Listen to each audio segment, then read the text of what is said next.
नमस्कार, आप देख रहे हैं 4 PM न्यूज नेटवर्क में। हूँ आपके साथ आयुष मिश्रा।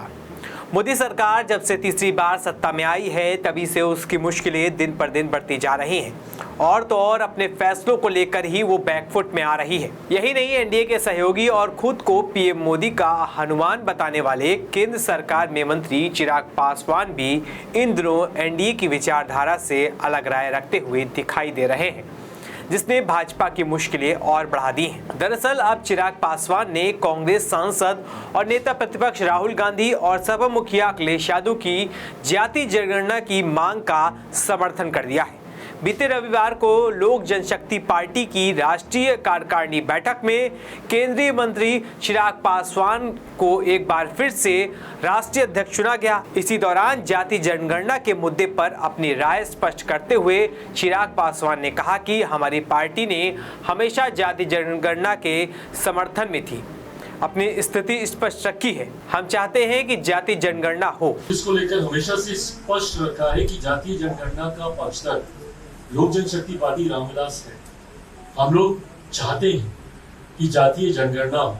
इसका कारण है कई बार राज्य सरकार और केंद्र सरकार कई ऐसी योजनाएं बनाती हैं जो उस जाति को मद्देनजर रखते हुए उसको मुख्य धारा के साथ जोड़ने की सोच के साथ वो योजनाएं तैयार की जाती हैं। ऐसे में उस जाति की आबादी कितनी है ये जानकारी सरकार के पास कम से कम होनी चाहिए ताकि उसके अनुपात में राशि आवंटित की जा सके। उस योजना को लेकर या उस जाति को मुख्य धारा के साथ जोड़ने को लेकर ये आंकड़े कम से कम सरकार के पास होने चाहिए। मैं इन आंकड़ों को सार्वजनिक करने का पक्षधर नहीं हूं।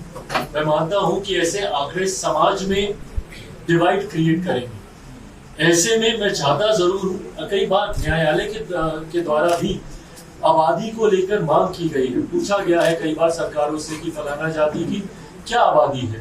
तो ऐसे में ये आंकड़े मैं मानता हूं कि कम से कम सरकारों के पास होने चाहिए। आप युवा नेता हैं, तो क्या झारखंड में अब अलग से चुनाव लड़े या गठबंधन के साथ लड़े? युवाओं को कितना टिकट देंगे? डेफिनेटली मेरी प्रायोरिटी रहेगी। मैं एक अपना एमवाई समीकरण है मेरा, जहाँ पे महिला है और युवा है। मैं जातीयता और सांप्रदायिकता से हटकर युवाओं की जमात और महिलाओं की जमात की मैं सोच रखता हूं और मैं चाहता हूं।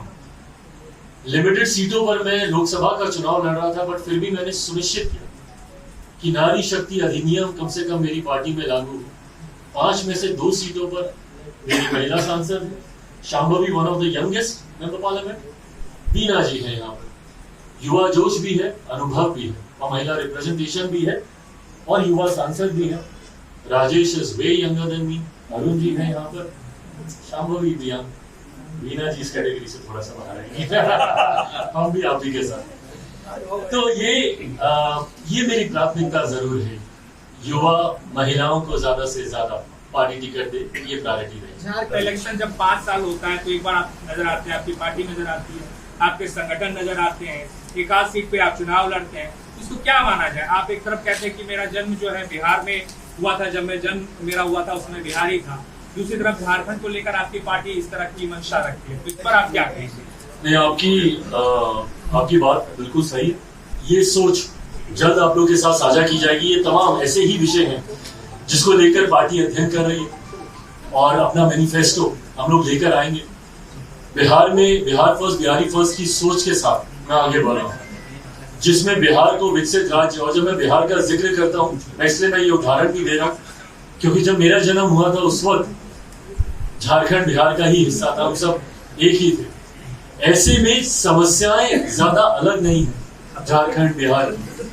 पलायन को लेकर हो, बेरोजगारी को लेकर हो, विकास को लेकर।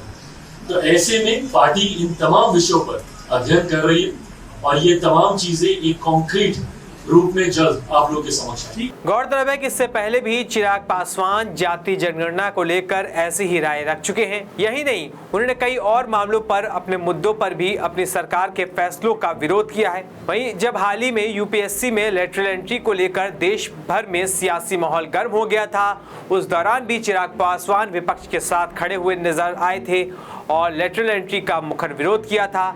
चिराग पासवान ने कहा था, मैं और मेरी पूरी पार्टी स्पष्ट राय रखती है कि सरकार को कोई भी नियुक्तियां उसमें आरक्षण के प्रावधानों को ध्यान में रखकर करना चाहिए।